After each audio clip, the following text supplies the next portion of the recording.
Sirene ini sebagai tanda di ruang redaksi bahwa ada peristiwa penting yang terjadi. Tanda breaking news Kompas TV.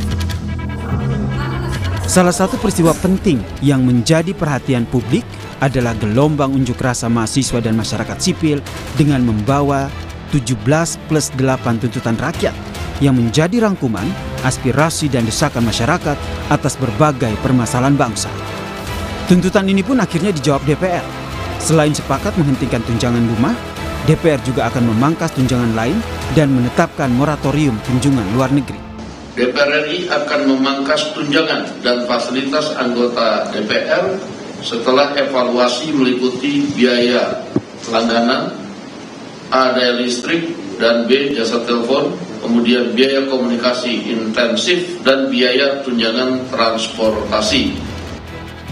Ketua BEM Kema Unpad 2025, Vincent Thomas mengaku belum puas dengan respons DPR tersebut. Menurutnya, jawaban dari Wakil Ketua DPR itu tidak sepenuhnya mencabut akar masalah, yaitu tidak adanya transparansi dan pelibatan publik dalam setiap pengambilan keputusan. Kalau kami lihat secara menyeluruh, pihak DPR RI di sini sebetulnya tidak betul-betul menyentuh akar dari permasalahan ini.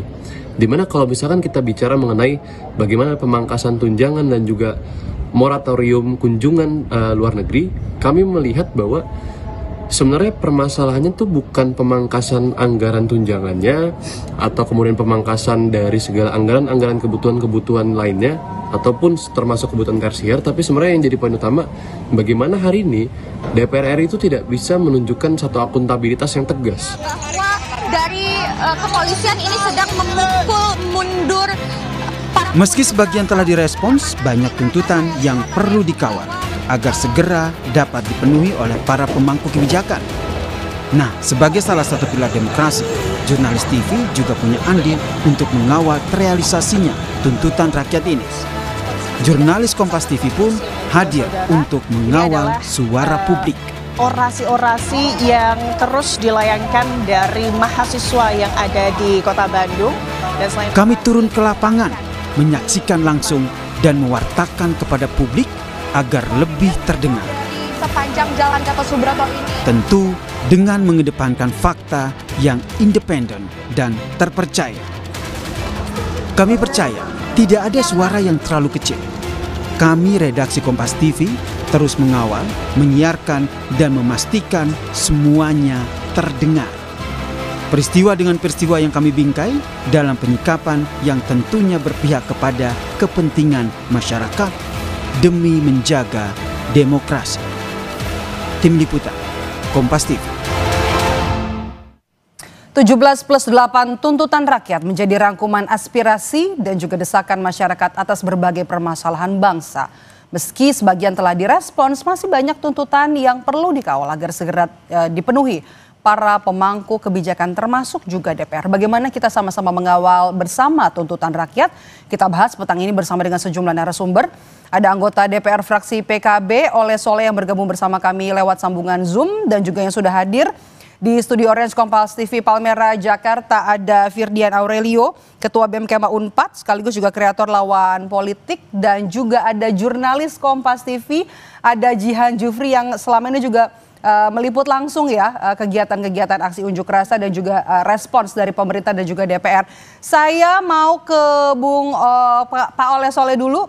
Dari DPR, bagaimana kemudian respons jawaban DPR atas tuntutan rakyat yang terangkum dalam 17+8? Pertama saya izinkan menyampaikan selamat ulang tahun yang ke-14 untuk Kompas TV. Semoga Kompas TV terus menjadi garda terdepan sebagai saluran informasi yang transparan, akuntabel, amin, terima dan kasih. terus mengawal aspirasi masyarakat dalam membangun Indonesia yang lebih baik. Yang kedua, saya secara pribadi dan tentu lembaga DPR sudah menyampaikan mengapresiasi atas seluruh elemen bangsa, baik itu mahasiswa, kampus-kampus, kemudian seluruh elemen ya, buruh-buruh dan yang lain-lain, yang terus memiliki sebuah rasa kecintaan terhadap Indonesia. Kami memandang aksi demonstrasi, aksi penyampaian daripada aspirasi, baik melalui turun ke jalan, di media-media sosial, di WhatsApp group dan yang lain-lain. Kami memandang itu sebagai bukti rasa cintanya terhadap Indonesia. Oke. Saya mau coba dulu ke teman mahasiswa yang sudah merangkum tuntutan 17+8 ini. Firdian, bagaimana Anda melihat respons dari DPR? Pertama, kita nggak butuh obat paracetamol, Mbak. Yang mana cuma meredakan sakit kepala, tapi tidak menyelesaikan akar masalah. Kenapa kepala kita jadi sakit?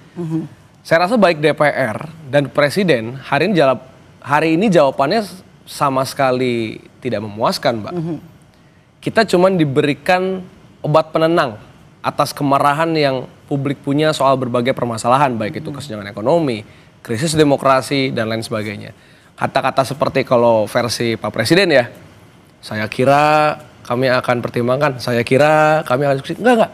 Kami butuh jawaban, Pak. Saya jamin ke depan tidak ada lagi demonstran yang kemudian ditahan.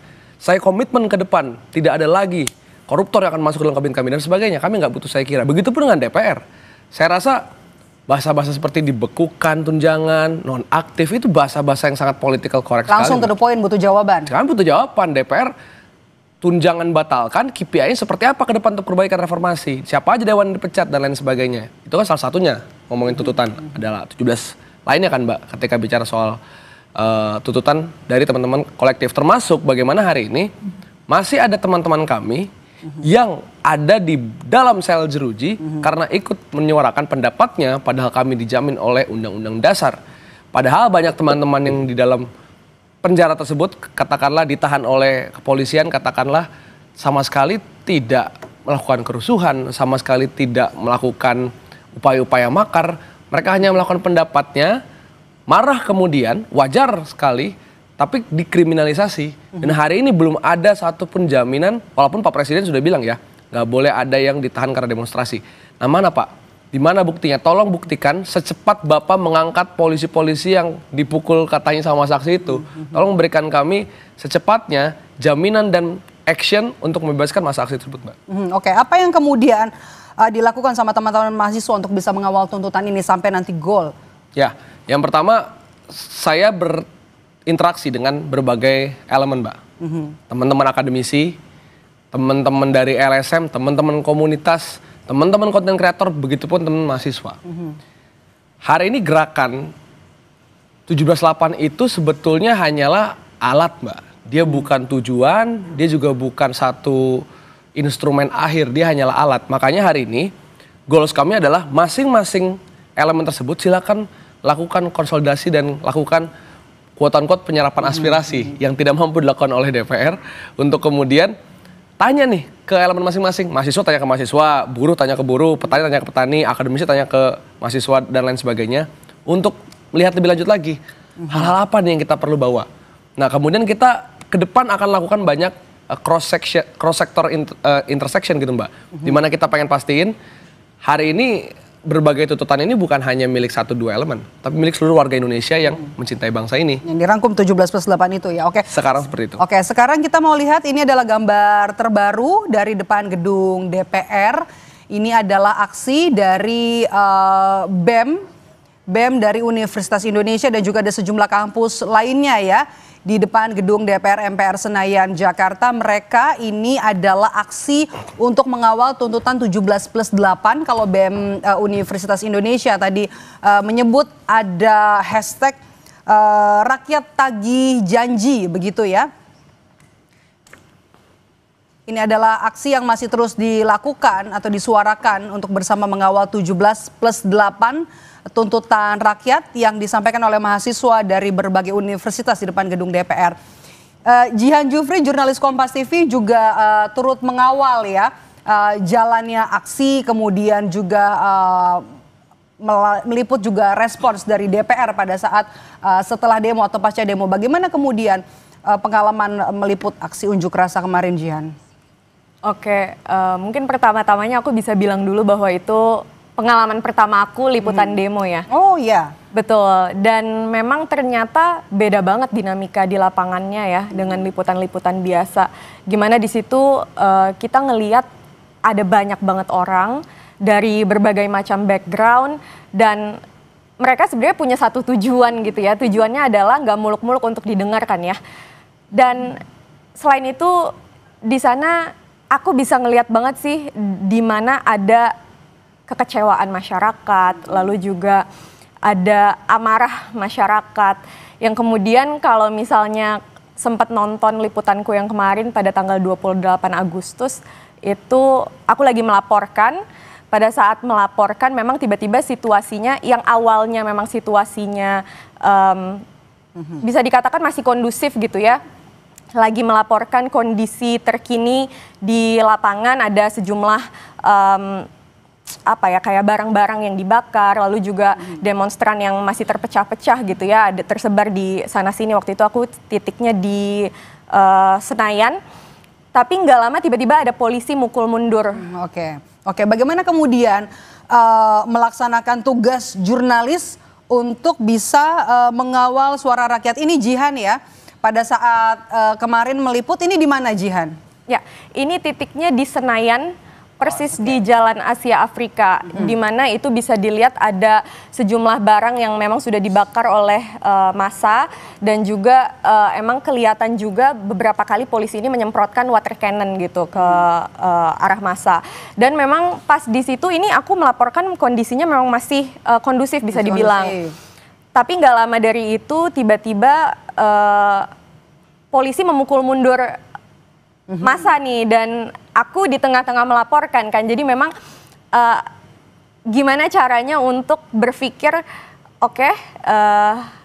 gue harus menyelesaikan report ini atau laporan ini dengan tetap tidak panik gitu ya, dan itu memang ternyata adrenalinnya kerasa banget di situ, di mana masa ada juga yang teriak ke aku, lari kak gitu. Ada pengalaman-pengalaman itu ya. Oke, saya mau kembali ke DPR nih, Pak Oleh tadi kan Firdian juga tadi sudah bicara soal mereka ini nggak perlu akan perlu jawaban. Silakan direspons dari tuntutan ini. Sebenarnya 17+8 ini harusnya bisa langsung dilaksanakan, terutama untuk tenggat waktu kemarin, deadline jangka pendeknya 5 September kemarin.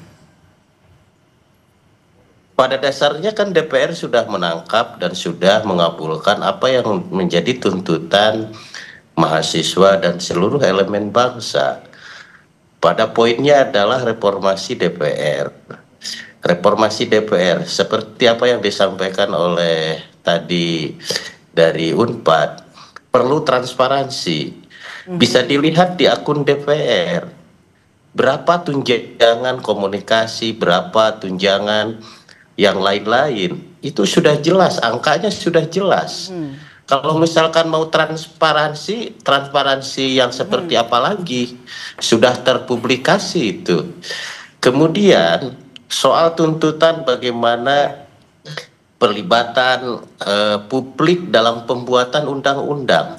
Selama ini kami melakukan hearing dengan berbagai elemen bangsa. Pak Oleh, ini yang sedang tayang ini adalah gambar terbaru ya di depan gedung DPR. Gambar terkini yang saat ini sedang terjadi di depan gedung parlemen, di depan gedung wakil rakyat begitu ya. Anda tadi kan bilang ada public hearing begitu ya. Adakah yang menghampiri, adakah yang bertemu perwakilan dari DPR, bertemu dengan perwakilan dari mahasiswa? Karena saya sudah jam pulang ya, saya ada di jam pulang rumah ya, Pak? Ini. Jadi jujur saya tidak tahu ada demo, dan tentunya ini juga pasti bagian humas di DPR juga akan memberikan fasilitas. Yang jelas begini, bahwasanya pimpinan DPR kemarin juga sudah melakukan komunikasi dengan berbagai elemen bangsa. Kalau seluruh elemen bangsa menuntut reformasi terhadap DPR, terhadap semua pemerintah negara. Tahan di situ, Pak Oleh, tahan di situ. Firdian, respons Anda. Tunggu dulu, Mbak. Tunggu dulu, Mbak. Saya boleh bicara silakan, dong, jangan singkat. dipotong. Boleh dong. mari kita reformasi juga, perbaiki semua sendi-sendi kehidupan, termasuk juga pola menyampaikan aspirasi. Kalau pola menyampaikan aspirasi tidak diperbaiki juga, ini juga akan menjadikan masalah. Anda punya catatan? Pola menyampaikan aspirasi, Anda punya catatan? DPR punya catatan? Kan sudah jelas, ada SOP-nya. Jam penyampaian aspirasi sudah jelas.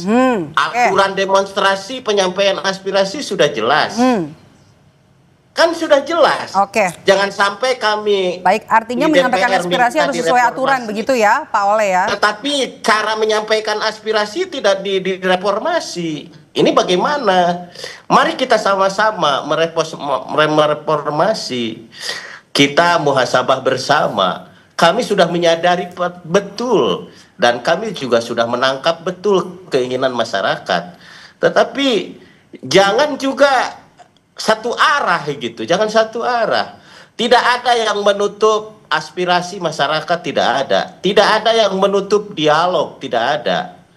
Apa yang sudah kami lakukan di DPR, rasa-rasanya sudah transparan, sudah akomodatif. Terkait bagaimana tuntutan 17+8, ini kan semua sedang dibicarakan.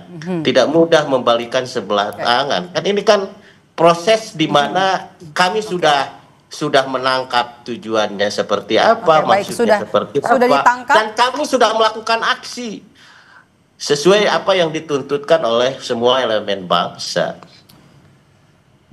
Oke, baik. Terima kasih. Artinya sudah ditangkap, kemudian juga nanti masih akan dibahas di DPR. Waktu kita terbatas untuk semua narasumber kita. Terima kasih Bung Oleh Soleh sudah bergabung bersama kami. Kemudian juga ada Fidrian dan juga ada Jihan Jufri, jurnalis Kompas TV yang kita bahas untuk mengawal demokrasi kita saat ini. Dan juga kami mau mengajak pemirsa Kompas TV untuk melihat ini adalah gambar terbaru dari depan gedung DPR Senayan, Jakarta.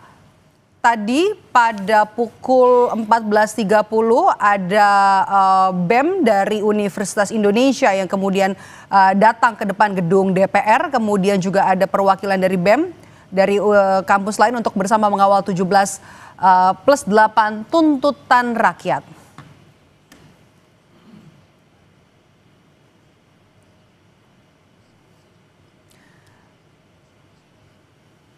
Kami jeda sejenak, saudara. Kompas Petang kembali dengan informasi. Polda Metro Jaya mengungkap TNI menemukan dugaan pencemaran nama baik terhadap institusi yang dilakukan influencer. Ferry Irwandi informasinya akan hadir usai jeda di Kompas Petang.